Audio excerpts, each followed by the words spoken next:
2020 was a busy year, and I didn't get to read as many books as I would have liked to, since I had to research for both my book and for university, and that required reading a lot of papers and excerpts.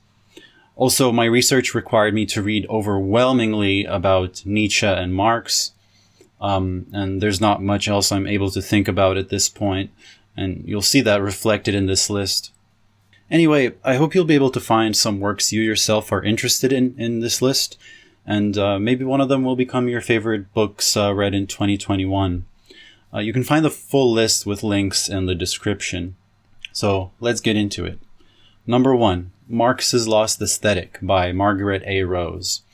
This is the most enjoyable book I have read this year, and I found it completely by accident at a used bookstore without knowing anything about it beforehand.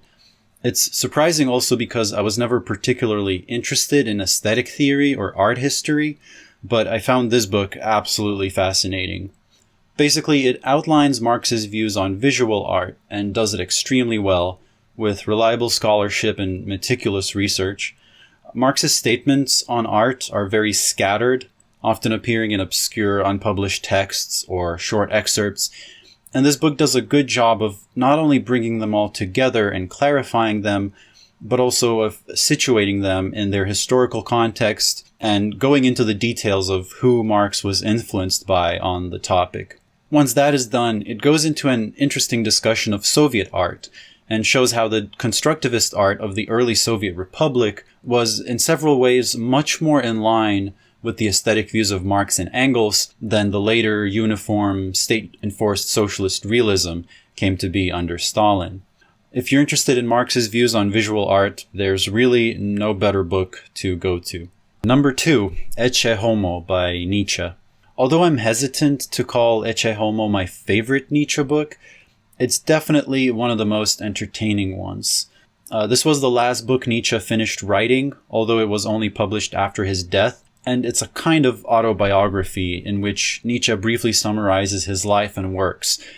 But it's a very unconventional kind of biography, and it really does not prioritize historical accuracy.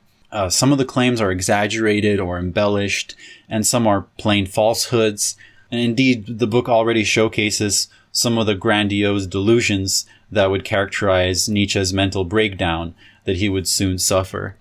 It is unapologetically arrogant, with chapter names like Why I Am So Wise and Why I Write Such Good Books, and yet Nietzsche's writing talent and confidence makes this arrogance seem justified. But this book shouldn't be judged mainly as an autobiography. It is still very much a philosophical work. On the one hand, Nietzsche wrote it to present an image of a new type of philosopher, his ideal of what a philosopher should be like. And in that sense, it's more literary than autobiographical. On the other hand, it's an attempt on Nietzsche's part to look back on his life in the most celebratory way possible, and thereby to affirm his life as a work of art. It's an exercise in his ideal of amor fati, meaning love of fate. This entails looking back to the past as a beautiful and meaningful necessity, and to that end, he embellishes the facts. Nietzsche decided to write this book because he believed that his audience was finding it difficult to appreciate his books without the background context of who he is as a person, and that makes it an important book for anyone trying to understand Nietzsche, or at least the person Nietzsche aspired to be. Number 3, Friedrich Nietzsche, a philosophical biography by Julian Jung. Since I was writing a book on Nietzsche, naturally I thought I should familiarize myself with the details of his personal life. Now, if I was more normal and reasonable, I could have picked one of the more critically acclaimed or famous or commonly recommended Nietzsche biographies, but I happened to pick this one and I don't even remember why. Either way, I don't think I made a big mistake. The book was pretty illuminating and captivating. Nietzsche is not only a great thinker, but a fascinating personality, and his life is full of both drama and comedy. So reading this was certainly not boring. Julian Jung is a philosopher by profession and has also written books on Nietzsche's philosophy of art, his philosophy of religion, and a number of academic papers on Nietzsche. So naturally, this biography examines and evaluates not just Nietzsche's personal life, but his philosophy and ideas, going into every Nietzsche work in detail and examining its arguments. Since Nietzsche is one of the most contentious people to interpret, obviously don't take Julian Jung's interpretation of Nietzsche as gospel. Julian Jung often provides his own arguments for or against some of Nietzsche's views, and it's not certain that you'll agree with all of them, but it will introduce you to the ideas at hand and at least provide a good starting point for further discussion and research. Number 4, The Gay Science by Friedrich Nietzsche. What can I say about this one? It's an absolute classic and probably the only book to ever make me tear up while reading, specifically the preface. This book from 1882 is the book in which Nietzsche really began coming into his own. It's his transition into maturity, as he was moving away from his earlier influences and establishing his most iconic ideas. Most famously, it's in this book that he first introduces the death of God, the thought of the eternal return, as well as amor fati, the love of fate. Number 5, Dance of the Dialectic by Bertel Ollmann. Dialectics, in the Marxist sense, is one of those things that loads of people bring up to back up their views without being able to explain what the hell they understand dialectics to be. Or alternatively, they characterize it in a completely unhelpful way. This is an important book to remedy that, as Ollmann goes into an in-depth explication of Marx's dialectics, neatly laying out what it consists in, how it proceeds, and how it functions. In the most general sense, Ollmann describes dialectics as a form of analysis that takes relations and processes as its starting point and focus, rather than seeing them as derivative. In this sense, he gives Hegel, Spinoza, and Leibniz as other examples of dialectical thought. But his main focus is specifically the dialectics of Marx, and considering Marx never wrote a full text on dialectics as such, Ollmann does a good job of uncovering the inner workings of Marx's dialectical method, grounding it in numerous texts and giving lots of examples. The book ends up being incredibly helpful, not just as a work on dialectics. It teaches you a lot about how to read Marx in general, as it clarifies his thought process, the way he uses terms, and the way he sets up his texts. It then shows how a conscious dialectical approach can help us better understand various debates between different factions of Marxist theory. As Ollmann sees it, in many of these debates, each side ends up emphasizing only one aspect of the full dialectic, instead of seeing the full picture. Just as importantly, the book provides you with a suggestion on how to approach social analysis yourself, and the final chapter showcases Ollmann's own use of Marx's dialectics in action, where he analyzes the contemporary Japanese state. Japan has an incredibly powerful and important state bureaucracy, and that is often brought up to argue that Japan does not have a capitalist ruling class. But through a dialectical social analysis, Ollmann brilliantly shows why this state bureaucracy can nevertheless be reasonably classified as part of the capitalist ruling class. This book is highly recommended to anyone interested in Marx or dialectics or social and political analysis in general. Number 6, The Work of Art in the Age of Mechanical Reproduction by Walter Benjamin. People will probably give me shit for reading this so late. I know, I'm ashamed, but I'm glad I finally got to it. Walter Benjamin is a German theorist often associated with the Frankfurt School, and this is his most influential work, a short text of aesthetic and cultural theory.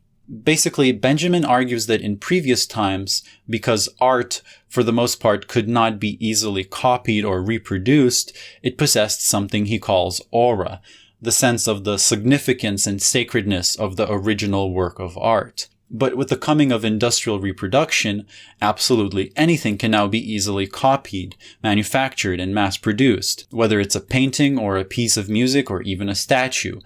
Thus, art loses its aura. It's one of Benjamin's most accessible works and has a number of interesting insights. Benjamin also seems very level-headed in his analysis, portraying this disappearance of aura neither entirely positively nor entirely negatively, neither as a gift to mankind nor as a tragedy, mostly examining it quite neutrally as an objective cultural process. Although he is also interested in the ways in which the mechanical reproduction of art gives it a political potential in reaching the masses that it previously did not have. The copy I have, the one from Penguin Books, has a great book cover and includes 2 additional short texts, one on Kafka and one on Proust. which might be of interest to some, but mostly went over my head because I'm not very well versed in literature. Anyway, this is a must-read for anyone remotely interested in cultural theory and art history. Number 7. Postmodernism, or The Cultural Logic of Late Capitalism by Friedrich Nietzsche. Like with the previous book, I'll probably get shit for this because, given how much I have talked about postmodernism on this channel, I should have read this way earlier. Of course, I had read parts of the book long before 2020, but it was only at the start of last year that I finally read it fully from start to finish. Most of my viewers should already be familiar with this work. It's undoubtedly one of the most influential texts on postmodernity, and an influential text of cultural theory in general. Jameson offers a Marxist historical analysis of postmodernity as a cultural condition, which he argues arose due to the development of multinational capital, in other words, the stage of late capitalism. One of the consequences of this I talked about in my previous video on The Simpsons, the death of parody and its replacement by pastiche. Another important consequence is the death of history, in the sense that, as Jameson argues, people today have a profound lack of historical awareness, a lacking understanding of historical change, and find it difficult to situate themselves historically. Jameson illustrates his points using literature, art, movies, and architecture, among other things, which makes it a pretty engaging book, and its influence on later cultural theory is undeniable. One could reasonably argue that it's more relevant now than it was at the time of release. Number 8, I Had Nowhere to Go by Jonas Mekas. I guess it's fair to add a non-theory book, and a Lithuanian one too, since I recently revealed my Lithuanian pen name, Jonas Cheka. Jonas is my real middle name, and it's a common name in Lithuania. It's our version of John. Anyway, Jonas Mekas is one of the few internationally known Lithuanian people, since he moved to New York at the end of the 1940s, and there became the godfather of American avant-garde cinema, as he's often called. Some of his most famous movies are beautiful montages of his home movies, which tend to feel very warm, personal, and nostalgic. He passed away in 2019. This book is a collection of diary entries from Jonas Mekas' life, detailing his experiences as he escapes from occupied Lithuania, ends up in a Nazi forced labor camp, then a displaced persons camp, and finally becomes an immigrant in the US, wandering with no roots and no clear goals. The book is a very humanizing portrait of Jonas Mekas, but it's also a book about the social instability and loss of identity which largely characterized the 20th century. Number 9. Marx, Nietzsche, and Modernity by Nancy S. Love. The title is pretty self-explanatory. This is an examination of the similarities and differences between Nietzsche's and Marx's analyses of modernity. Ultimately, Love's conclusion is that all attempts to somehow unite or combine Marx and Nietzsche in a complementary manner are bound to fail, which conflicts with my own project in my book. But despite this disagreement, reading through the work was extremely useful as I was researching for my own book. It illustrates many of the ways that Marx and Nietzsche actually intersect and agree that many people might not know about. Its interpretation of their works is competent, and Love cites numerous and lengthy quotes from primary sources, which allows Marx's and Nietzsche's works speak for themselves a lot of the time, and makes the book immensely useful. There aren't that many book-length examinations of Nietzsche and Marx side by side, so I appreciate this one, and I hope my book will contribute to that as well. Number 10. Hegel, Marx, Nietzsche by Lefebvre. Here comes all the comments about how I'm mispronouncing the name. Anyway, Lefebvre is one of the most influential French Marxist theorists of the 20th century, and this is a book that was originally published in 1975, but got an English release only last year. The book is divided into 3 sections, each focusing on one of the 3 title thinkers, and Lefebvre views these 3 giants and their works as defining modernity. He associates the modern state with Hegel, modern society with Marx, and modern civilization and its values with Nietzsche. Therefore, in combination, an examination of these thinkers works as an examination of modernity itself.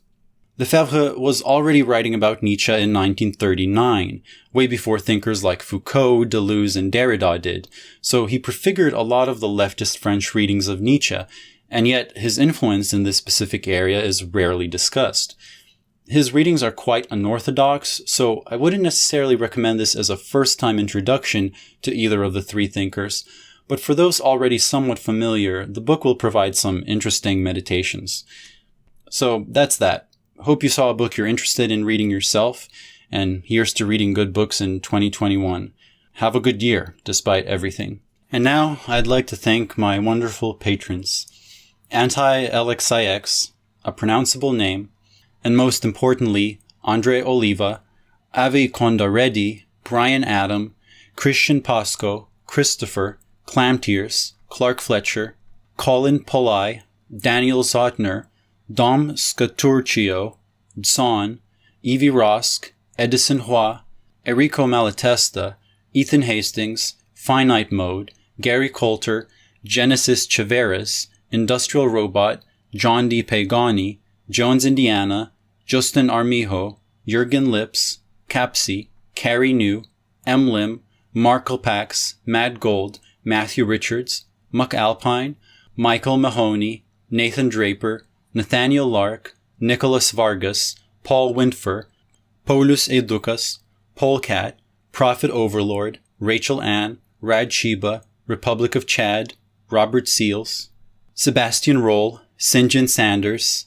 Slevin Olivares, Spiritfarer, Tendies123, Theodore Sandal Rolfson, Timothy George Kelly, Vi-Fi, Victor Redco, Ver, Yiminshi, Yavin Arba, Zim, Archive Transients, Chewy Movie Reviews, CK, Dancing Vulture, Esoteric Fisher, Evil Cloud, Gub Gub Col Col, Nollis, PJM, Radical Q, Thick Cheems, Jason, and all of these wonderful patrons.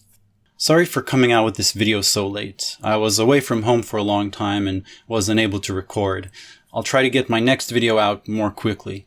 If you become my patron, you can access a Google Drive containing the script for this video, as well as most of the books I've mentioned here. You'll also be able to vote for the topic of the next video. Thank you.